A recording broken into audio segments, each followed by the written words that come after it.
Pourquoi parle-t-on de sidération et de stress post-traumatique après un viol? Eh bien, c'est une question aujourd'hui en forme d'erratum. Pour repréciser ce que nous vous avions dit lors du Allo Docteur consacré au viol, on vous avait montré une animation qui permet de comprendre pourquoi, après une agression sexuelle, la violence du traumatisme ne s'arrête pas.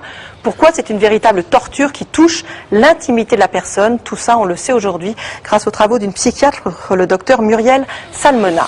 Alors, sur le plan cérébral, dès le début d'une agression, notre système d'alarme que vous allez voir, l'amygdale, qui est chargée de décoder les émotions et les stimuli de menace, va s'activer. Elle va déclencher une cascade de réactions pour préparer notre fuite. Elle provoque, entre autres, la production par les glandes surrénales que vous allez voir, jaunes au-dessus du rein, des hormones du stress. Vous connaissez l'adrénaline, le cortisol.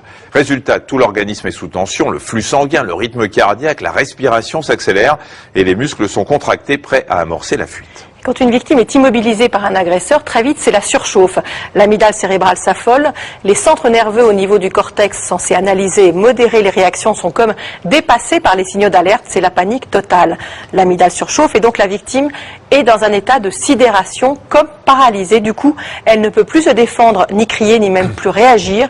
Elle est comme paralysée. La victime est dans un état de stress extrême, dépassé. Elle sent qu'elle va mourir.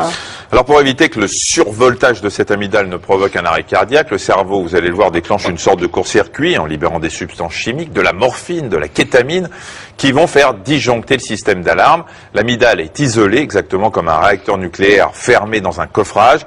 Résultat, la production d'hormones de stress est alors stoppée. La victime est comme coupée du monde, déconnectée de ses émotions et pourtant la violence continue, mais elle ne ressent presque plus rien, ce qui lui donne un sentiment d'irréalité totale. C'est ça qu'on appelle la dissociation. D'ailleurs, les victimes le disent. À un moment donné, elles ont l'impression d'être spectatrices de l'événement. Oui, c'est cette dissociation qui permet de rester en vie. Mais ce système de sauvegarde fait aussi des dégâts.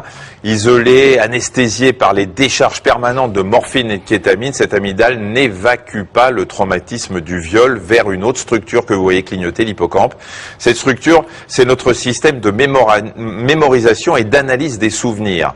Ce qui fait que le moment du viol va rester piégé en l'état dans l'amygdale. Et à chaque flashback, eh bien, c'est le souvenir du viol qui n'a pas été traité par le cerveau que va revivre la victime. C'est un moment extrêmement violent et c'est ce qu'on appelle le stress post-traumatique.